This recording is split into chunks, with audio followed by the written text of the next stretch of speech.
By 1917, that's 3 years later, they had 600,000 horses. Those horses had to be acquired, shipped, trained, and then taken out to the front line where they were needed.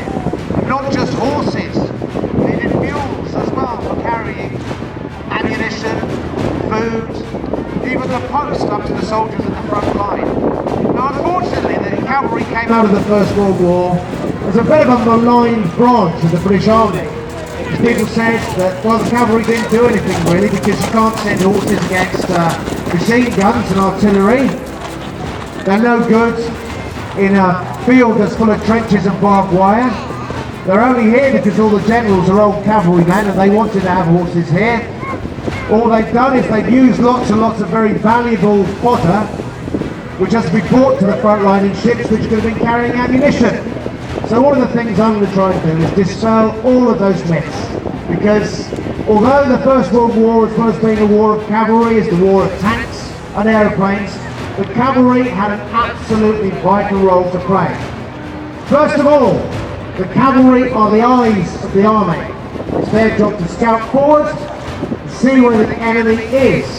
Now, before the trenches became fairly fixed in 1915, the cavalry played an absolutely vital role, not only in finding out where the enemy was, but preventing the enemy from knowing where you were. So what our cavalrymen are doing now is they're just riding around. They've got 2 new mounts here at the remount depot, and they're just training them. They're getting them used to all the things that they have to do. So the training depots, the remount depots in England, there are 2 main ones in the south, at Ramsey and Swaithling. Ormskirk served Liverpool in the north, and Shirehampton served Avonmouth. So horses arrived from North and South America.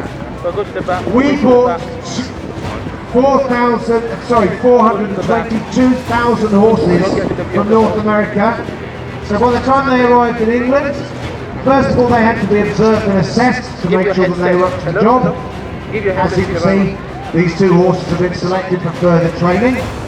So now we're just starting to get them used to working together in formation. The smallest formation of a cavalry unit in 1914 is the section. That is 8 men and horses led by a corporal. So the first thing you do is your section gets trained up.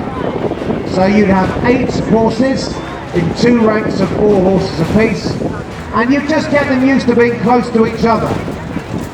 You also have to get them used to all the stuff they're going to be carrying. So I'm going to go through the list, which I haven't memorised, I've got it written down. The horse will need to be able to carry a cavalryman, saddle, blanket, cloak, waterproof sheet, mess tin, water bucket, picket spike, hay net, nose bag, head rope, grooming kit, heel shackle, built-up rope, as well as a cavalryman who's got a steel helmet, a greatcoat, a water bottle, a haversack, a bandolier, and then either a rifle, sword, or lance, or a rifle and a sword. You can see, as our cavalrymen get closer to you, on the right-hand side of the saddle there's a 1908 pattern cavalry sabre hanging down, and there are saddlebags over the saddle as well. That's where our rider keeps the grooming kit for the horse and his own personal wash kit. Put all of this together and the horse is carrying about 125 kilograms including the rider. That's about 18 stone. Now our riders, as you can see, are armed with lances. So their job is to surprise the enemy, break up their formations and use their lances to see them off. But they'd be much more common to see them also carrying a Lee Enfield rifle, exactly the same sort of rifle as an infantryman will be using. The British really surprised the Germans and the French because they learnt lots of lessons from fighting in the Boer War, and one of the things that they learnt in the First World War was all the time that you can, dismount and lead your horse. Because the horse is carrying all that weight, about 18 stone, give it a break, as much of a chance as possible. You can see over our rider's shoulders, they've got that brown belt with the pockets on it. That's a bandolier. That's where they carry the ammunition for their Lee Enfield rifle. The bandolier will hold 90 rounds. They'll also probably carry another 10 rounds in one of their pockets. And as the war goes on, they're issued with a further bandolier. So they're given another 90 rounds to carry, so that increases their weight. And of course they might be given a bag of Mills bombs, or you would call grenades, to carry as well. Getting the horses used to moving together, getting them disciplined to working as a section is absolutely vital. At the moment we're just breaking them in. So you have at the depot, you have people we call rough riders. Their job is just to break the horses in and to make sure that they are suitable for training. You'd also have farriers, and saddlers and blacksmiths. Now these were quite hard to find as the war went on, because a lot of them had joined up already. So one of the strange things about a remount depot is you'd see civilians, people out of uniform, you'd even see women working there. Women from the land army were brought in if they had the skills to make saddles. You'd also have vets to care for sick horses. There's a big hospital at Ramsey. So our cavalry, you can see, are in khaki, which is the colour that I'm wearing. And even against the background of this arena, you can see that it does start to blend them in.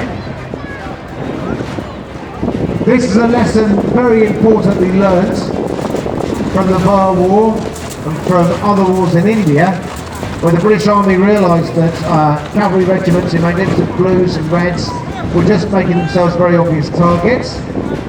The French didn't learn this lesson, so the French in 1914 still had cuirassiers wearing blue coats and wearing breastplates.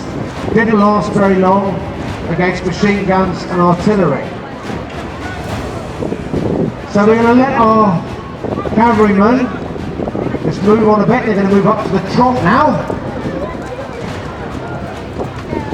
So you can see the cavalryman's controlling the horse with his left hand, his right hand, and he's got his lance in his right hand.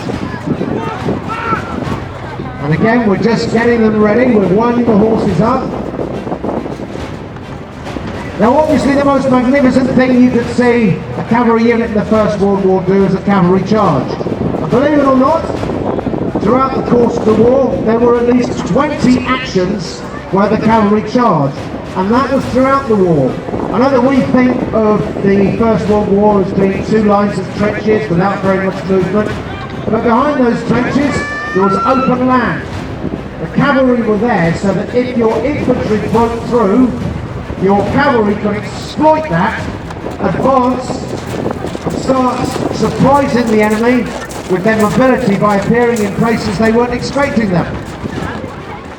Generally what they do is a cavalry brigade would have machine guns and artillery pieces, 18-pounders. They'd advance into battle.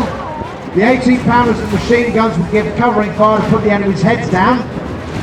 And the horses would advance under broken ground or sheltered ground until they were in 50 yards of the enemy, and then they charge. If you do everything right, it works. But the cavalry have learnt that you have to combine machine guns and artillery together to produce a very, very flexible arm. They are faster on horseback than a tank. Tanks get bogged down in trenches just as easily as horses. It's just that a tank is less vulnerable.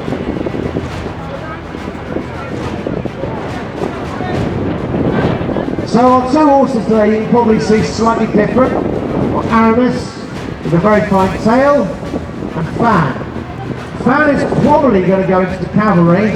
Aramis the horse with the big long tail, is probably going to end up in the horse transport unit. So Aramis will be pulling guns or wagons containing ammunition or food. But as I said, horses were even used to deliver the post. Actually, as you get towards the front line, a horse is a lot more efficient for moving things than the motorised vehicles that the army have. So our two riders are going to come forward now.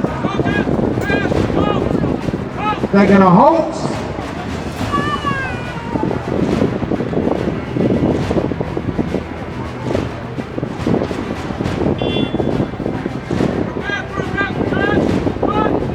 They're going to now move forward. They're going to turn, just showing the skill of the riders here, because of course the riders are under training as well. It's all about moving together, moving your force in unison. When they do go into battle, quite their usual tactic is to dismount. Now they are lowering their lances as a general salute to you.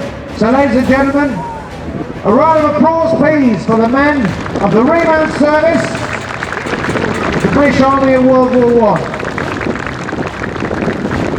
Now they've been right in the middle of this arena and you're right at the sides, which means that you probably haven't had that much of an opportunity to get a good picture of them. If you want to now, we're going to bring our horses down to the very edge of the arena. We're going to dismount, and this is your opportunity to come up, have a close look at the horses and the riders, maybe give the horses a pat, and have your photograph taken with them. But that's the conclusion of our display. We'll be back again at 3:55 with another one. In the meantime, ladies and gentlemen, thank you very much indeed.